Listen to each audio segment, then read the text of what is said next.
wow, what do you know? It's time for the Pocket Knife Show. Hey, it's Mike on the mic again for another episode of the Pocket Knife Podcast. I ran across a parable in Luke 18 recently, the parable of the persistent widow. It's about a woman who is seeking justice from an unjust judge. In a certain town, Jesus began, there was a judge who neither feared God nor cared what people thought. And there was a widow in that town who kept coming to him with the plea, "Grant me justice against my adversary."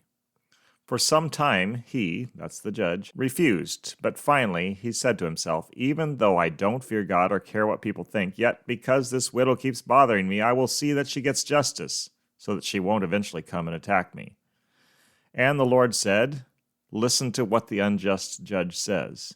And will not God bring about justice for his chosen ones who cry out to him day and night? Will he keep putting them off? I tell you, he will see that they get justice, and quickly. However, when the Son of Man comes, will he find faith on the earth?" What's the message Jesus wants his disciples to hear? That's who he was speaking to. It's this: keep praying. Don't give up. Jesus uses this terrible character, a judge who's stubborn, spiteful, selfish, sinful, slimy. He uses this character to bring his command to life. The guy in the parable ignores the pleas of the widow who's been wronged. He hears her legitimate complaint but won't come to her aid. She persists. In the end, he gives in. He agrees to hear the woman's case and see that she gets justice. He does it not out of the goodness of his heart, but out of self-preservation. He knows this persistent widow is going to be the death of him if he doesn't act. She's taking up way too much time, way too much energy.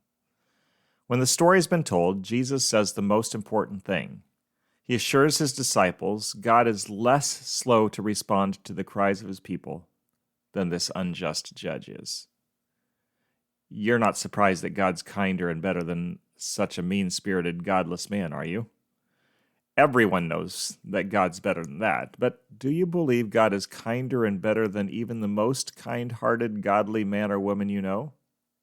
He is. God's compassion is boundless. He's moved by the prayers of his people when they're in need. He's watching out for them. He's sending you and I sometimes to be a blessing wherever the weak are. We are often part of the answer to other people's persistent prayers. What are you praying about? Persist in asking God for what you need. Know somebody else who's praying? Pray with them. Or better yet, if God gives you the opportunity, meet that need. Oh no, it's sad, I know. We've come to the end of the show. See you next time.